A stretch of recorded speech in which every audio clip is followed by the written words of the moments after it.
Assalamualaikum warahmatullahi wabarakatuh.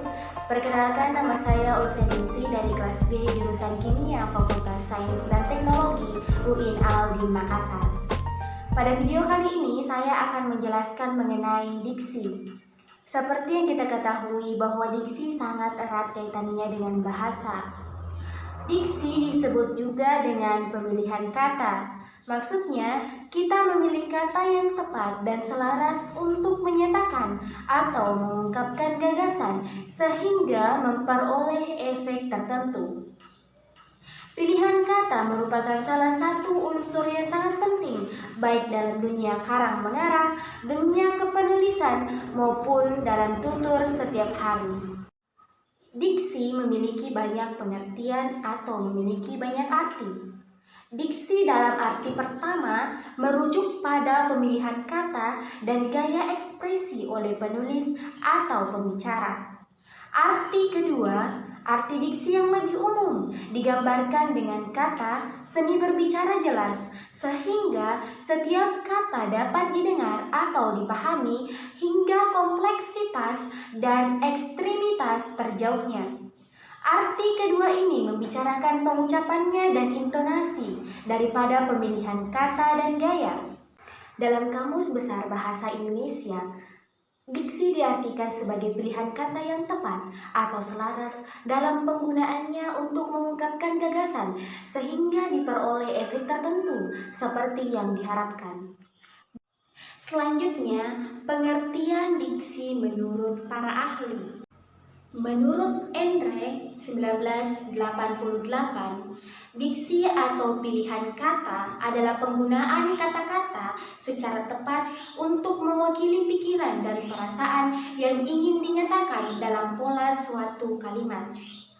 Pendapat lain dikemukakan oleh Widya Martaya 1990 yang menjelaskan bahwa diksi atau pilihan kata adalah kemampuan seseorang untuk membedakan secara tepat nuansa-nuansa makna sesuai dengan gagasan yang ingin disampaikannya, dan kemampuan tersebut hendaknya disesuaikan dengan situasi dan nilai rasa yang dimiliki sekelompok masyarakat atau pendengar ataupun pembaca. Pendapat lain dikemukakan oleh Kerap 1996 yang menurunkan 3 kesimpulan utama mengenai diksi. Yang pertama, pilihan kata atau diksi mencakup pengertian kata-kata mana yang dipakai untuk menyampaikan gagasan, dan bagaimana membentuk pengelompokan kata-kata yang tepat. Yang kedua, pilihan kata atau diksi adalah kemampuan membedakan secara tepat nuansa-nuansa makna dari gagasan yang ingin disampaikan dan kemampuan menemukan bentuk yang sesuai atau cocok dengan situasi dan nilai rasa yang dimiliki kelompok masyarakat atau pendengar. Yang ketiga, pilihan kata yang tepat dan sesuai hanya dimungkinkan penguasaan sejumlah besar kosakata atau perbendaharaan kata bahasa. Dari beberapa pendapat ahli tersebut dapat disimpulkan bahwa diksi adalah pemilihan dan pemakaian kata oleh pengarang dengan mempertimbangkan aspek makna kata, yaitu makna denotatif dan makna konotatif, sebab sebuah kata dapat menimbulkan berbagai pengertian. Selanjutnya, fungsi diksi. Diksi memiliki banyak fungsi. Yang pertama, melambangkan gagasan yang diekspresikan secara verbal. Yang kedua, membentuk gaya ekspresi gagasan yang tepat, yaitu sangat resmi, dan tidak resmi, sehingga menyenangkan pendengar atau pembaca. Yang ketiga, menciptakan komunikasi yang baik dan benar. Yang keempat, menciptakan suasana yang tepat, seperti suasana sedih, bahagia, ataupun suasana lain. Selanjutnya, mencegah perbedaan penafsiran, mencegah salah pemahaman, dan mengefektifkan pencapaian target komunikasi. Jenis-jenis diksi. Menurut Keraf 1996, diksi terbagi menjadi 12 atau 12 jenis. Yang pertama adalah denotasi. Adalah konsep dasar yang didukung oleh suatu kata atau makna itu menunjukkan pada konsep, referen, atau ide. Denotasi juga merupakan batasan kamus atau definisi utama suatu kata, sebagai lawan daripada konotasi atau makna yang ada kaitannya dengan itu. Contoh makna denotasi. Yang pertama, rumah itu luas 250 meter persegi. Contoh lain, ada 1.000 orang yang menghadiri pertemuan itu. Yang kedua, diksi jenis konotasi.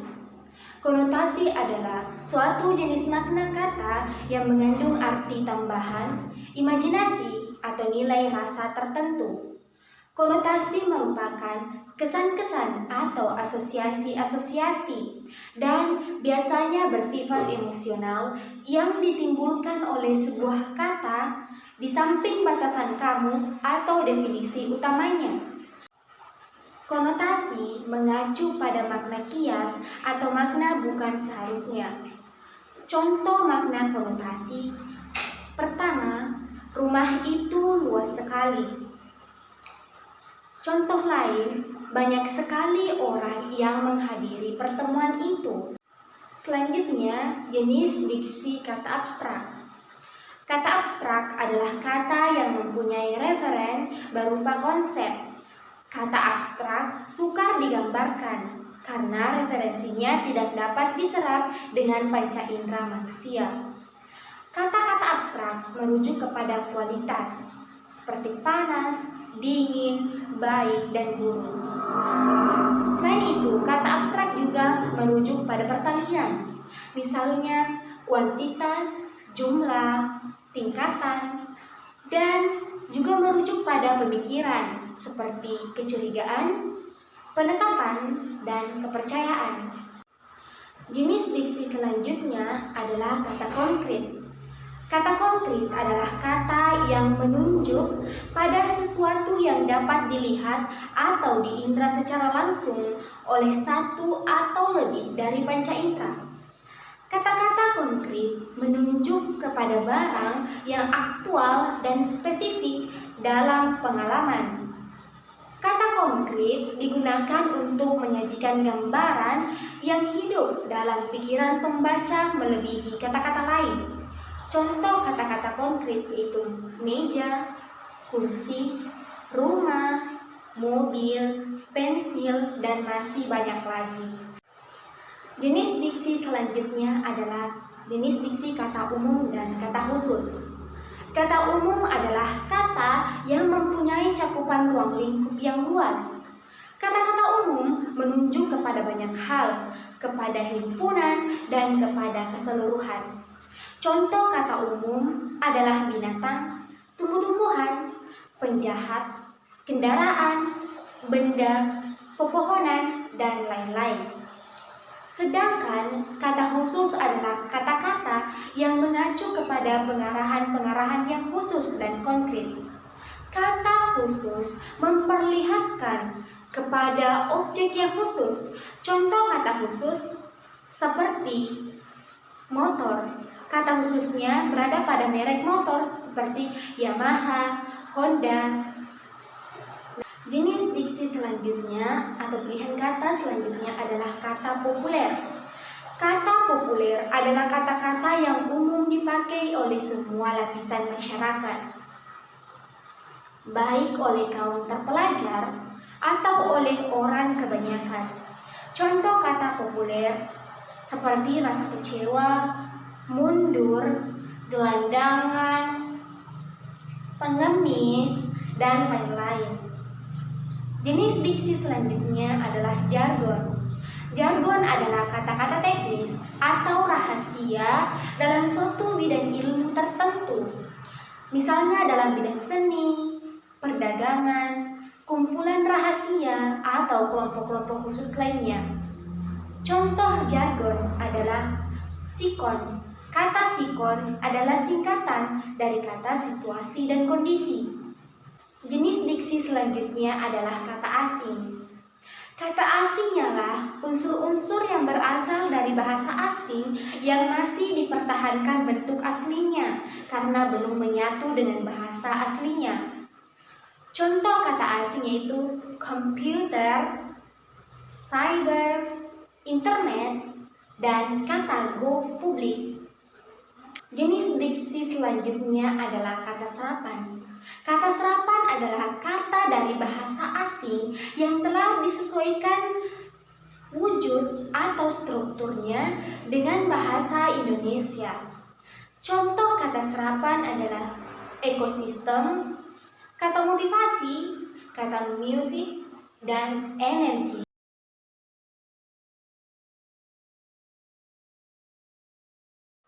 Itulah beberapa jenis-jenis diksi menurut Kerap. Ada sedikitnya 2 persyaratan yang harus dipenuhi dalam memilih kata-kata, yaitu persyaratan ketetapan dan kesesuaian. Tepat artinya, kata-kata yang dipilih itu dapat mengungkapkan dengan tepat apa yang ingin diungkapkan. Di samping itu, ungkapan itu juga harus dipahami pembaca dengan tepat. Artinya, tafsiran pembaca sama dengan apa yang dimaksudkan dengan penulis. Untuk memenuhi persyaratan ketetapan dan kesesuaian dalam pemilihan kata, perlu diperhatikan hal-hal berikut. Yang pertama, kaidah kelompok kata atau frase. Yang kedua, kaidah makna kata. Yang ketiga, kaidah lingkungan sosial. Dan yang keempat, kaidah karang mengarang. Selanjutnya, saya akan menjelaskan keempat kaidah tersebut. Yang pertama, kaidah kelompok kata atau frase. Kaidah kelompok kata atau frase itu pilihan kata atau diksi yang sesuai dengan kaidah kelompok kata atau frase. Seharusnya pilihan kata atau diksi yang tepat, saksama, dan benar. Yang kedua, kaidah lingkungan sosial. Diksi harus selalu diperhatikan lingkungan pemakaian kata-katanya. Dengan membedakan lingkungan itu, pilihan kata yang kita lakukan akan lebih tepat dan mengena.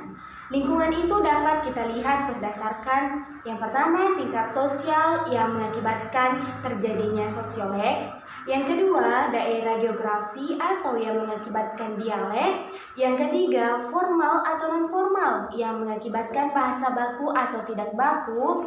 Dan yang keempat, ada umum dan khusus yang mengakibatkan terjadinya bahasa yang umum digunakan ataupun bahasa yang khusus digunakan. Yang ketiga, kaidah karang mengarang. Nah, kaidah karang mengarang ini biasanya lazim ditempatkan pada karangan-karangan atau tulisan-tulisan. Kaidah karang mengarang tentunya selalu digunakan oleh penulis. Kaidah karang mengarang terdiri atas pilihan kata yang akan memberikan informasi sesuai dengan apa yang dikehendaki. Pilihan kata dengan kaidah mengarang memiliki kelompok kata yang berpasangan tetap. Pilihan kata langsung dan pilihan kata yang dekat dengan dengar pembaca atau yang dekat dengan telinga pembaca. Contohnya, kata terdiri dari, terdiri dalam, terdiri atas, ataupun kata-kata lain seperti ditemani oleh, ditemani dari, dan ditemani dengan. Selanjutnya dan yang terakhir adalah kaidah makna kata. Saya akan membahas lebih dalam mengenai kaidah makna kata, khususnya pada bagian relasi makna. Yang pertama ada jenis homonim. Homonim adalah 2 buah kata yang mempunyai persamaan tulisan dan pengucapan. Contohnya, kata bisa. Kata bisa juga dapat berarti dapat, sanggup, dan juga dapat pula berarti racun. Untuk kata bisa, kita bisa lebih memahaminya. Yang pertama, dia bisa melakukan hal itu. Kata bisa di sini berarti dia sanggup. Dia sanggup melakukan itu. Akan tetapi, jika dalam konteks lain kata bisa juga berarti racun, nah penggunaannya dapat diketahui jika berhubungan dengan binatang atau apapun yang berbisa. Misalnya, ular itu memiliki bisa, berarti ular itu memiliki racun, bukan berarti ular itu memiliki sabuk. Yang kedua adalah jenis homograf. Homograf adalah dua buah kata atau lebih yang mempunyai persamaan tulisan tetapi berlainan pengucapan dan arti. Yang pertama kata teras dan teras. Teras berarti halaman rumah, sedangkan teras artinya inti. Beda bukan? Nah, setelah kita membahas mengenai kata yang bersinonim atau memiliki persamaan makna, selanjutnya kita akan membahas mengenai kata yang berantonim atau berlawanan kata. Kata ini selalu kita ketahui dan familiar di telinga kita. Yang pertama adalah kata tua berantonim dengan kata muda. Besar berantonim dengan kecil dan luas berantonim dengan sempit. Itulah contoh kecil dari kata yang berantonim. Selanjutnya adalah sinonim. Sinonim adalah dua buah kata yang berbeda tulisan dan pengucapan, tetapi mempunyai arti yang sama. Contoh kata yang sangat familiar di telinga kita adalah kata pintar dengan kata pandai. Pintar dan pandai memiliki tulisan yang berbeda dan tentu memiliki pengucapan yang berbeda, tetapi memiliki makna yang sama. Kesinoniman kata tidaklah mutlak, hanya ada kesamaan atau kemiripan. Oleh sebab itu, di dalam sebuah karang mengarang atau kepenulisan, sebaiknya dipergunakan sinonim kata. Hal ini digunakan agar ada variasi dan ada pergantiannya yang membuat lukisan di dalam karangan itu menjadi hidup. Sinonim dapat terjadi disebabkan oleh beberapa hal. Pertama, dipengaruhi oleh bahasa daerah. Contohnya kata harimau yang diberi sinonim dengan macan. Sebab lainnya karena perbedaan dialek regional. Contohnya, kata handuk bersinonim dengan kata tuala. Selop bersinonim dengan seliper. Penyebab ketiga karena adanya pengaruh bahasa asing. Contohnya, kata kolosal bersinonim dengan kata besar. Kata aula bersinonim dengan kata ruangan. Sebab keempat karena perbedaan dialek sosial. Contohnya yang umum kita dengar. Di kota lain, misalnya di daerah di luar Jawa atau di luar Jakarta, orang menyebut suami dengan sebutan suami. Namun di daerah Jakarta, suami disebut dengan laki. Nah, di sini kita ketahui bahwa suami bersinonim dengan laki dan istri bersinonim dengan bini. Sebab selanjutnya yaitu perbedaan ragam bahasa. Contohnya, kata membuat bersinonim dengan kata mengubah. Kata asisten bersinonim dengan kata pembantu. Penyebab yang terakhir adalah karena adanya perbedaan dialek temporal. Contoh dari dialek temporal adalah halu lalang bersinonim dengan komandan. Dan kata lain misalnya kata kempa bersinonim dengan kata stempel. Nah, setelah kita membahas mengenai kata yang bersinonim atau memiliki persamaan makna, selanjutnya kita akan membahas mengenai kata yang berantonim atau berlawanan kata. Kata ini selalu kita ketahui dan familiar di telinga kita.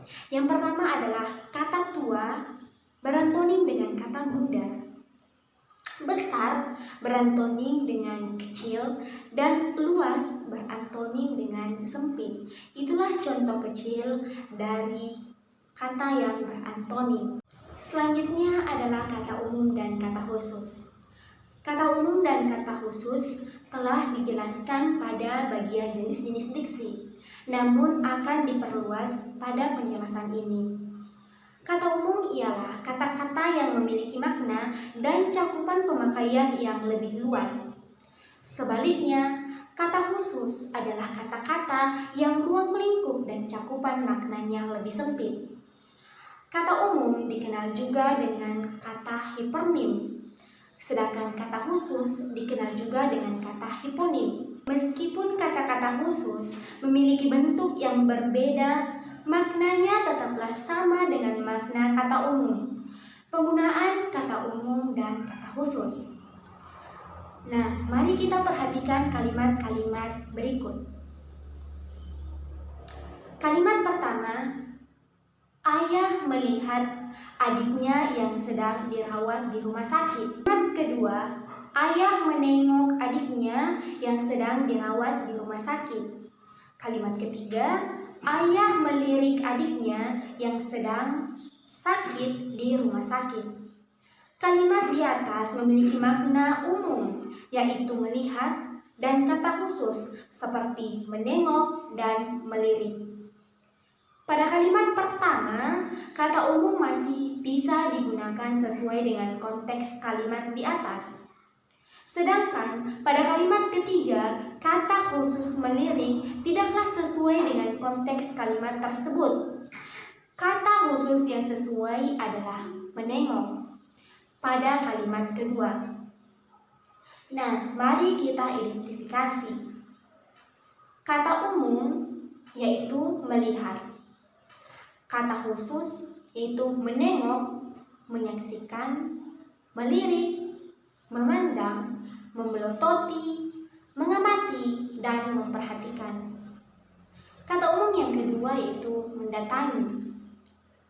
Nah, kata khususnya yaitu mampir, singgah, berkunjung.